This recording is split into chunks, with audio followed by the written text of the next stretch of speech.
Hello everyone, welcome back to my YouTube channel. आज है 5 जून और आज की क्लास के अंदर अपन जो कुमार गौरव सर के द्वारा ही 5 जून को जो करंट अफेयर्स करवाई गई है तो उसी क्लास का अपन हैंड रिटन नोट्स के रूप में रिवीजन करेंगे। तो इस क्लास के अंदर आपका टाइम भी बच जाएगा और जो सर के द्वारा कंटेंट करवाया गया है उस पूरे कंटेंट का रिवीजन भी हो जाएगा। तो चलो शुरुआत करते हैं क्वेश्चन नंबर 1 से। आर्कटिक चैलेंज एक्सरसाइज 2023 का आयोजन कहाँ पे किया जा रहा है? तो फिनलैंड के अंदर ही इसका आयोजन किया जा रहा है। किसके द्वारा किया गया है? तो जो नाटो सदस्य देश हैं उनके द्वारा ही इसका आयोजन करवाया जा रहा है। और इस बार ये कौन सा संस्करण है? तो इस बार का ये 6ठा संस्करण है। और इसका उद्देश्य क्या है इस एक्सरसाइज का? तो इसका प्रमुख उद्देश्य है फिनलैंड की रक्षा करना है, इसका प्रमुख उद्देश्य है। तो इसके अंदर ही नॉर्वे है, स्वीडन और फिनलैंड है, ये देश इसमें भाग ले रहे हैं। और जो नाटो है इसकी स्थापना 1949 में की गई है। हेडक्वार्टर ब्रुसेल्स बेल्जियम में है और इसका 31वां देश है वो फिनलैंड बना है। तो फिनलैंड इसका 31वां देश बना है, इस वजह से ये एक्सरसाइज का आयोजन किया जा रहा है। आगे देखते हैं स्कैंडिनेवियन देश कौन कौन से हैं? तो नॉर्वे, स्वीडन, फिनलैंड, डेनमार्क और आइसलैंड है। नॉर्वे की राजधानी ओस्लो में है और स्वीडन की राजधानी स्टॉकहोम के अंदर है। तो जो शांति का नोबेल पुरस्कार मिलता है वो ओस्लो के अंदर मिलता है, बाकी जो भी नोबेल पुरस्कार हैं वो इस स्टॉकहोम में मिलते हैं। आगे देखते हैं डेनमार्क की राजधानी है कोपनहेगन, फिनलैंड की राजधानी है हेलसिंकी और जो फिनलैंड है इसको झीलों का देश भी कहते हैं, तो ये भी याद रख लेना। आगे देखते हैं बाल्टिक देश। तो बाल्टिक देश में एस्टोनिया है, लातविया है और लिथुआनिया है, ये सब बाल्टिक देश कहलाते हैं, तो इनको भी याद रख लेना। इस क्लास की पीडीएफ है वो मैं टेलीग्राम पे डाल दूंगी। टेलीग्राम का लिंक आपको इस वीडियो के ही कमेंट सेक्शन के अंदर मिल जाएगा, तो वहां से आप इसकी पीडीएफ प्राप्त कर सकते हैं। नेक्स्ट देखते हैं ललन टॉप क्वेश्चन। महत्वपूर्ण जो युद्ध अभ्यास है उनको देखते हैं। सिलीनेक्स 2023 का आयोजन भारत और श्रीलंका के मध्य किया गया है और मित्र शक्ति का आयोजन भी भारत और श्रीलंका के मध्य ही किया जाता है। फ्रिंजेक्स 2023 का आयोजन भारत और फ्रांस के मध्य। लोक शील्ड्स 2023 का आयोजन नाटो के द्वारा किया गया है साइबर सुरक्षा के लिए ही। कोप इंडिया का आयोजन भारत और यूएसए के मध्य। धर्म गोर्जियन 2023 का आयोजन है वो भारत और जापान के मध्य। काजिन 2022 का आयोजन है वो भारत और कजाकिस्तान के मध्य किया जाता है। गरुड़ शक्ति युद्ध अभ्यास का आयोजन भारत और इंडोनेशिया के मध्य। साइक्लोन फर्स्ट युद्ध अभ्यास का आयोजन भारत और मिस्र के मध्य ही पहली बार किया गया है और इसका आयोजन कहाँ पे किया गया था? तो राजस्थान के अंदर ही। तर्कस अभ्यास का आयोजन भारत और यूएसए के मध्य किया जाता है, तो ये भी याद रख लेना। अब अगर आपको ये क्लास पसंद आ रही है तो प्लीज़ इसको ज़्यादा से ज़्यादा लाइक एंड शेयर कर देना। अभी तक चैनल को सब्सक्राइब नहीं किया है तो चैनल को सब्सक्राइब भी कर लेना। आपके मतलब जो व्यू है बहुत कम आ रहे हैं, तो आपका भी थोड़ा कर्तव्य है, तो प्लीज़ इसको ज़्यादा से ज़्यादा आप शेयर करना। नेक्स्ट देखते हैं क्वेश्चन नंबर 2।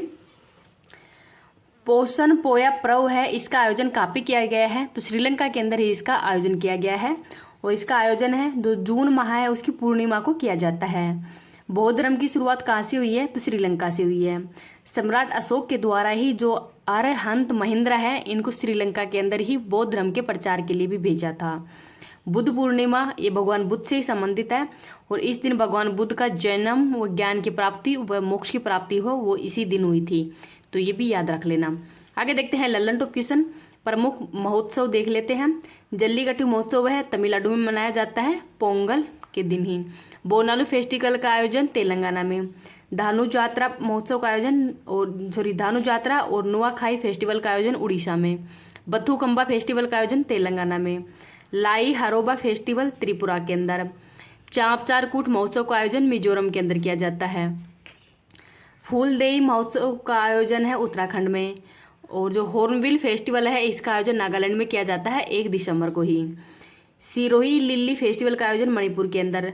लोसार फेस्टिवल का आयोजन लद्दाख के अंदर और जो चेरी ब्लॉसम फेस्टिवल है इसका आयोजन शिलोंग के अंदर किया जाता है, तो ये भी याद रख लेना, वेरी इंपॉर्टेंट क्वेश्चन है ये। क्वेश्चन नंबर 3 देखते हैं। संयुक्त राष्ट्र महासभा के ही जो 78वां सत्र है इसके अध्यक्ष कौन बने हैं? तो इनका नाम है डेनिस फ्रांसिस। जो डेनिस फ्रांसिस है ये किस देश के राजदूत हैं? तो त्रिनाद और जो टोबैगो है यहाँ के राजदूत हैं। और जो 77वां सत्र है इसके अध्यक्ष कौन थे? तो सोबो करोसी थे और ये हंगरी के राष्ट्रपति थे। जो संयुक्त राष्ट्र महासभा है इसको विश्व के लघु संसद भी कहते हैं। यूएनओ की स्थापना 24 अक्टूबर 1945 को की गई थी। इसका हेडक्वार्टर है न्यूयॉर्क यूएसए के अंदर और सदस्य देश हैं 193। इसके वर्तमान में महासचिव हैं एंटोनिया गुटारेस और ये कहाँ के रहने वाले हैं? तो पुर्तगाल के।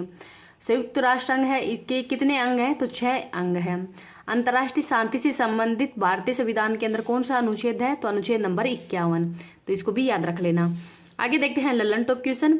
विश्व बैंक के वर्तमान में अध्यक्ष कौन है? तो अजय बंगा है। विश्व व्यापार संगठन WTO के वर्तमान महासचिव कौन है? तो नागोजी ओंकोजा-इवेला है और ये नाइजीरिया की रहने वाली है, पहली महिला है ये। स्थापना की गई है 1 जनवरी 1995 को और हेडक्वार्टर है जिनेवा स्विट्जरलैंड के अंदर ही। आगे देखते हैं WHO की स्थापना 7 अप्रैल 1948 को की गई है और इसके वर्तमान में महासचिव हैं डॉक्टर टेड्रोस। अंतर्राष्ट्रीय मुद्रा कोष IMF की जो नवीनतम सदस्य देश है वो कौन सा है? तो एंडोरा है और इसकी वर्तमान में अध्यक्ष है क्रिस्टीना जॉर्जिया। ILO के वर्तमान में अध्यक्ष हैं गिलबर्ट और इसका हेडक्वार्टर है जिनेवा स्विट्जरलैंड के अंदर ही। अंतर्राष्ट्रीय ओलंपिक समिति है, इसकी स्थापना 23 जून 1894 में की गई है। हेडक्वार्टर है ल्यूसाने के अंदर और इसके वर्तमान में हेड है थॉमस बोक।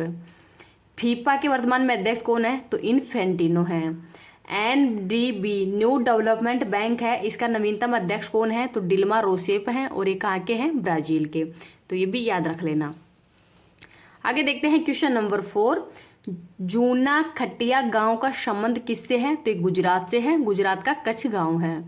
ये चर्चा में रहने का कारण क्या है? तो यहाँ की खुदाई के अंदर ही जो हड़प्पा सभ्यता के पूर्व है वहाँ के जो शहरी चरण है उसके अवशेष मिले हैं।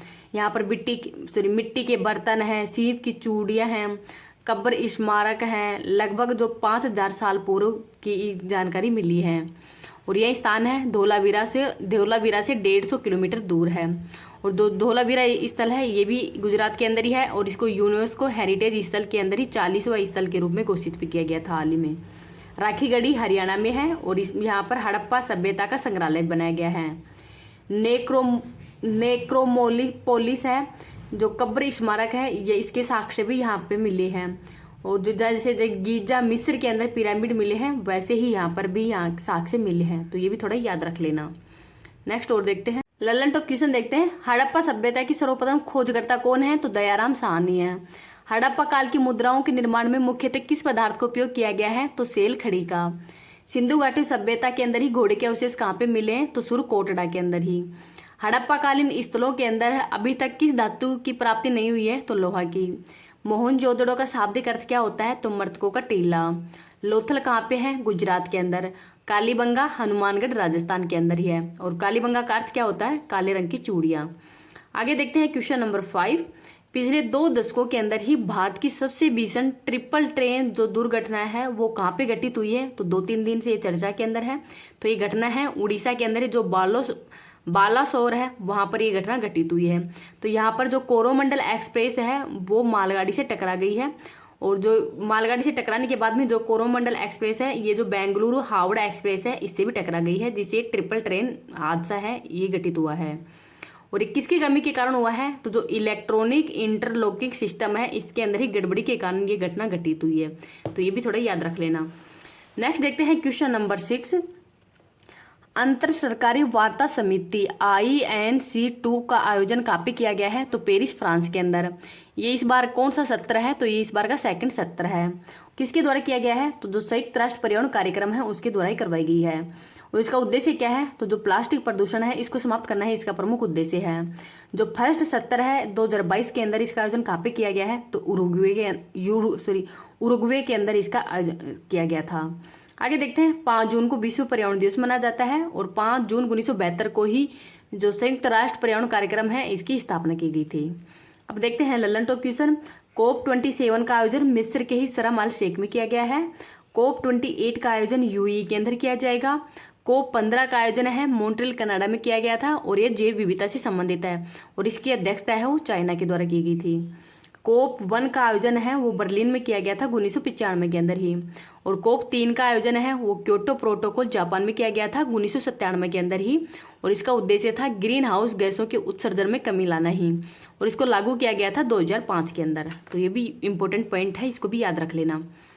अब देखते हैं क्वेश्चन नंबर 7। विधि आयोग की एक रिपोर्ट जारी की गई है जिसमें धारा 124(1) के तहत ही जो देशद्रोह का प्रावधान है उसको बरकरार रखने की सिफारिश की गई है। तो कौन सी रिपोर्ट के अंदर कहा गया है? तो रिपोर्ट नंबर 279 के अंदर ही कहा गया है और ये IPC की धारा 1860 के अंदर ही धारा नंबर 124(1) के अंतर्गत ही इस रिपोर्ट के अंदर बताया गया है। कौन सा विधि आयोग है? तो 22वां है। और इसके अध्यक्ष कौन है? तो ऋतुराज अवस्थी हैं।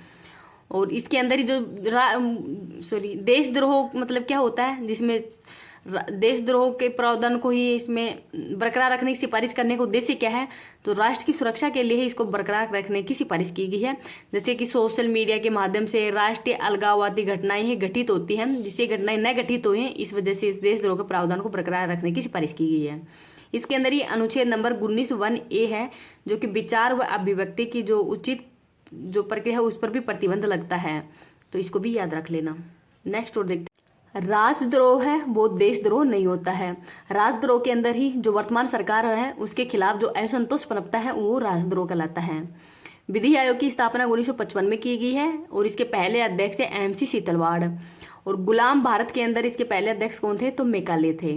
अब देखते हैं लल्लन टॉप क्वेश्चन, विधि आयोग का उल्लेख संविधान किस अनुच्छेद में किया गया है? तो अनुच्छेद नंबर 280 के अंदर ही। राष्ट्रीय मानव अधिकार आयोग है, ये एक वैधानिक आयोग है और एक्ट नंबर 1993 है। इसके वर्तमान में अध्यक्ष कौन है? तो जस्टिस अरुण कुमार मिश्र हैं। UPSC का उल्लेख अनुच्छेद नंबर 315 में किया गया है। और राष्ट्रीय अनुसूचित जनजाति आयोग है, इसका उल्लेख अनुच्छेद नंबर 338(1) के अंदर किया गया है। और राष्ट्रीय अनुसूचित जाति आयोग है, जाति आयोग है, उसका उल्लेख अनुच्छेद नंबर 338 में किया गया था। अब देखते हैं क्वेश्चन नंबर 8, राष्ट्रीय खाद्य सुरक्षा और मानक प्रशिक्षण केंद्र है, इसका उद्घाटन कहाँ पे किया गया है? तो गाजियाबाद उत्तर प्रदेश के अंदर ही इसका उद्घाटन किया है। और उद्घाटन किसके द्वारा किया गया है? तो डॉक्टर मनसुख मंडाविया, जो कि वर्तमान में भारत के स्वास्थ्य मंत्री हैं, उनके द्वारा इसका उद्घाटन किया गया है। इसका उद्देश्य क्या है? जो राष्ट्रीय खाद्य सुरक्षा मानक प्रशिक्षण है, इसका उद्देश्य था स्किल डेवलपमेंट करना ही। और स्थापना की गई थी एक्ट 2006 के तहत ही और हेडक्वार्टर है नई दिल्ली के अंदर। अब देखते हैं लल्लन टॉप क्वेश्चन, भारत की पहली पोर्ट टैक्सी है और नोएडा उत्तर प्रदेश में स्थापित की गई है। उत्तर प्रदेश का 4th नंबर का टाइगर रिजर्व कौन सा है? तो रानीपुर टाइगर रिजर्व है, जो कि देश का 53वें नंबर का है और उत्तर प्रदेश का 4th नंबर का है। भारत का पहला अमृत सरोवर रामपुर पटवई के अंदर है। उत्तर प्रदेश की विधानसभा सीट में कितनी सीटें हैं? तो 403 हैं। लोकसभा में 80 है, राज्यसभा में 31 है और विधान परिषद के अंदर टोटल 100 सीटें हैं, तो इसको भी याद रख लेना। अब देखते हैं question number 9, premier handball league 2023 का आयोजन कहाँ पे किया गया है? तो जयपुर राजस्थान के अंदर इसका आयोजन किया गया है। SMS स्टेडियम के अंदर इसका आयोजन करवाया जा रहा है और ये पहली बार इसका आयोजन किया गया है। इसके अंदर टोटल 6 टीमें भाग ले रही हैं, 33 मैच होंगे और जो पहला मैच है वो राजस्थान वर्सेज महाराष्ट्र के मध्य खेला जाएगा। अब देखते हैं लल्लन टॉप क्वेश्चन, 18वीं स्काउट एंड गाइड जम्बूरी है, इसका कहाँ पे खेले गए थे? तो पाली रोहट के अंदर ही। मुख्यमंत्री चिरंजीवी योजना की जो बीमा राशि है वो 10 लाख से बढ़ाकर 25 लाख रुपए कर दी गई है। राजस्थान के अंदर ही वर्तमान में कितने नए जिले व संभाग बनाए गए थे? तो नए 19 जिले और 3 संभाग बनाए गए थे और वर्तमान में राजस्थान के अंदर ही 50 जिले और 10 संभाग हो गए हैं। और कौन सी समिति की सिफारिश पर? तो राम लुभाया समिति की सिफारिश पर ही ये जिले बनाए गए थे, तो ये भी थोड़ा याद रख लेना। आगे देखते हैं, राजस्थान के वर्तमान में मुख्य न्यायाधीश कौन है? तो जस्टिस जॉर्ज ऑगस्टाइन मसीह हैं और ये कौन से नंबर के हैं? तो 41वें नंबर के हैं। क्वेश्चन नंबर 10 देखते हैं, वैकासी विशाखम उत्सव का आयोजन कहाँ पे किया जा रहा है? तो तमिलनाडु के अंदर ही। और जो वैकासी है ये तमिल महीना होता है और इसमें भगवान जो मरुगन है इनकी जयंती पर ये उत्सव का आयोजन किया जाता है। तो जो भगवान कार्तिक के हैं इनको ही साउथ के अंदर ही मरुगन के रूप में इनकी पूजा की जाती है। और ये जो कार्तिकेय हैं ये महादेव और पार्वती के पुत्र थे और जो ये मरुगन है ये साहस और ज्ञान के देवता भी हैं, जो कि बुराई पर अच्छाई की जीत होती है इस त्योहार पर ही, तो ये भी थोड़ा याद रख लेना। आगे देखते हैं लल्लन टॉप क्वेश्चन, कोरोमंडल तट तमिलनाडु के अंदर ही है और परमाणु संयंत्र तमिलनाडु में कौन सा है? तो कल्पक्कम और कुंडनकुलम है। मैटूर बांध कावेरी नदी पर तमिलनाडु में ही है। दक्षिण भारत की पहली वंदे भारत एक्सप्रेस ट्रेन है, ये मैसूर से चेन्नई के मध्य चलाई गई थी, तो ये भी थोड़ा याद रख लेना, वेरी इंपॉर्टेंट क्वेश्चन है। अब आज की क्लास है वो यही समाप्त होती है। अब ये क्लास आपको कैसी लगी है प्लीज कमेंट सेक्शन के अंदर बताना है।